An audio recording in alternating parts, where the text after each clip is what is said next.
I had so much fun. I felt like I was in a Pride and Prejudice episode. My Bridgerton! I get to be Regency Duchess of Pemberton, and then Achilda becomes the Duchess. Run. You think of that time period, you do think of the sweeping romance. Shall we? And there's a real connection that Rogue has with the Doctor. I'm the Doctor. Just the Doctor? Just Rogue. We were very excited to be dancing and looking like that. So I think it's simply beautiful to watch. You ready for this? It took my breath away. It was so fun.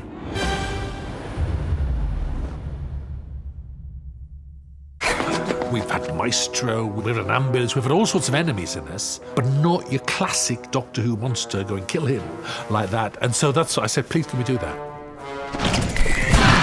We came with original pitches and ideas and then chatted it over with Russell, and they're really friendly and supportive and kind of what would fit within the series as a whole. We already wanted romance, we love body snatcher, aliens, so that was kind of already there.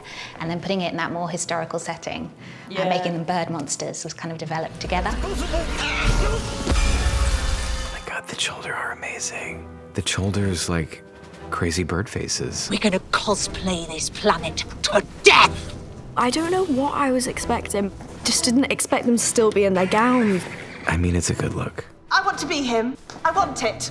Originally our aliens, though, looked a bit more alien-like, I suppose, in their alien form, and Russell's like, make them bird monsters.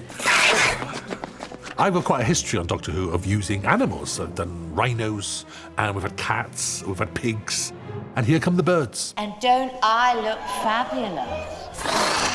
The Chulder's prosthetics was incredible. They completely disappeared. They sort of scan your head, and then they've made out of latex this mould. Is covered in feathers. It's really beautiful, with a massive beak. You forgot what they all actually looked like. I have no idea what Indira looks like, actually. But I remember Indira Varma just coming up to me, just going, "Hi, I'm Indira," and she was in this big bird getup. I was like, "Are you?" I want to be the Doctor. Who wants to fight for the other one? You forget that you're wearing it, and so you're just having normal conversations. And then suddenly people will look at you in a certain way and go, "Sorry, this is just too weird." There's something about bird faces there's something that sits well in that world. I, of course, could not comment. So the colours, the ceremony, the show, the flamboyance. C'est moi! Just the beauty of birds. Oh, come now, loves. A party isn't a party without a costume change. I think it's 8,000 hours in order to get the Chulder makeup on. I think that's what it feels like for them. Oh, not long, just maybe 3.5 to 4 hours. And then about 45 minutes to take it all off. I've got my chest and neck piece, that gets put on first, and then the head bit, and then last goes the face. It's warm. It's kind of itchy. If you get something in your eye, there's nothing you can do because you've got like claws on your hands and you don't want to poke your eye out. But other than that, it's completely fine, and actually it helps you get into character a lot more. It's my first chance on Doctor Who where every member of an alien species looks different. Because normally you just get one mask and you shove it on one person and all the Siluans look the same. For once, all the Chulder birds look different to each other, and I love that. It's a family of birds. Set and action. You are a bounty hunter. That is so cool. So Rogue is basically an alien bounty hunter. So even though I'm dressed Regency, I'm actually in a costume, sort of in a similar way that the Doctor is who the Doctor is, dressing up for each occasion of any particular world that he's in. I'm here for the money, nothing more. So where are you taking me? My ship. Rogue initially takes the Doctor prisoner and then takes him back to his ship, and Kylie Minogue's involved, and I don't want to say too much because the scene in his ship is so funny. Classic! This is Rogue's spaceship. It's not as good as the TARDIS at all. This place is a mess. I think I found it fun because the TARDIS is generally quite clean. We thought it was fun to just have this kind of opposites vibe. Dimensionally transcendental. And so clean. We were like, well, let's have his ship more scrappy and in a state of disarray. And again, someone that's emotionally just working through some stuff. We were like, well, how can we represent that in his ship? Rogue, Arnie, you need company. I live alone. Rogue is just probably fixing his ship by hand. And so it's going to look a bit more cluttered and in need of love, much like Rogue is. This is the Asarian ship, a place where Rogue lives and works and creates all sorts of different contraptions and maybe weapons and maybe devices to help him capture people. It's a trap. Triform on. Triform activated. In this area, the idea is that it's a central space where Rogue does his most important and delicate work. It's also where he can view holograms and generate images of different planets or look at data or information he needs to check in relation to a job that he might have. Scanning. Deep scanner confirmed. Shapeshifter. Transport gate charging. These are benches that we've created. The idea loosely is that they look like a conveyor belt or an elevator that move up and down through the ship to bring different bits and pieces up into the ship for him to work on or construct. That are also recycled from another spaceship we created for Special 2. The walls and the doors of this spaceship are taken from Space Babies.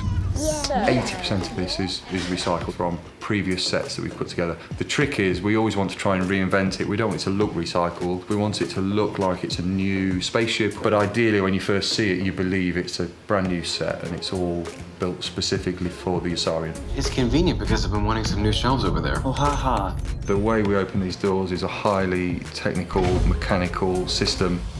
So the motor behind these doors is a human called John who works in the prop department. He would push the doors entering like this, and then he'll open the door.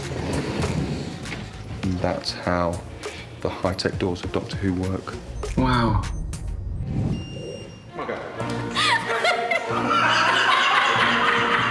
We're shooting a lot of scenes in what feels like a kind of a giant estate that's meant in the show to be one location, but it's 3 different phenomenal historic places. From the shrubbery to the sort of haunted vibes of the inside of some of the homes. You soak up the atmosphere. We were in Tredegar House last week at night, running through the grounds. It was so beautiful and magical.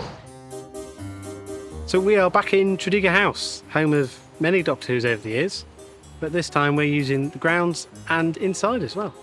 In this episode, it's all about one period property, but to give us the various aspects, library, ballroom, we're stitching it together for various houses. So here at Tredegar, we've got the grounds, we've also got the library. A way for us to sort of stitch the 3 together, I mean, it helps certainly, is things like these lanterns. Outside at Margam, you'll see some of these as well, because hopefully it's a bit of a shorthand to suggest, we're still in the same grounds. So here in the wall garden, part of the orangery, it's all still actually in pots. So as soon as we finish, it goes on to another job, including the elephants, which I'm amazed are actually real. We've already built the TARDIS. So this has been here 2 or 3 days now. Any time we build it on set, we cover it in this black cover. Standing outside for 3 days is never going to do any good. So this is just weather protection. The TARDIS is probably the most iconic bit of the show. So it helps us keep a bit of a lower profile. I mean, you say that, but we've then got lighting machines. So I'm not sure how much of a low profile we've got. There's a great big classic scene in the middle where the hero and the anti-hero dance with each other. They are trying to fight an enemy who live on drama, who live on sensation and appearance and scandal. We are scandalous.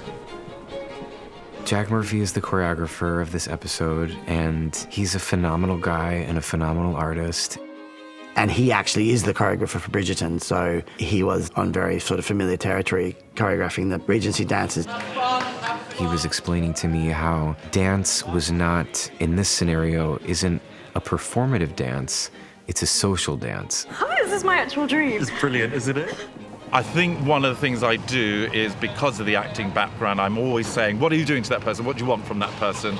And that's where I feel our recognition of style comes from. It didn't feel like we were learning anything clinically. It didn't feel like we were learning the dance steps clinically. Like, he'd always root it in artistic intent. It's like instant Strictly. The tango has a very particular quality where the eye contact between the two dancers is supposed to be completely unbroken. So we sent our Steadicam operator, Martin, to rehearse with them so that he could plan this shot with them, and so that they knew where he would be and he knew where they would be. But that also meant that Jonathan and Ncuti had to learn the dance properly, and that there was no sort of hiding behind an edit. We have to use one whole unbroken take.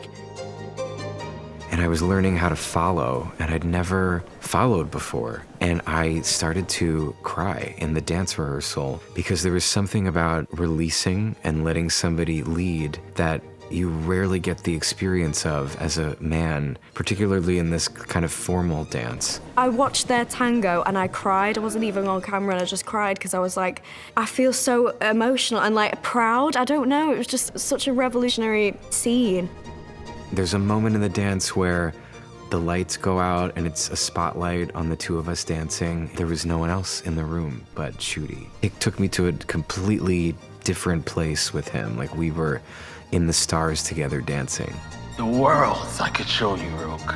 Let's argue across the stars.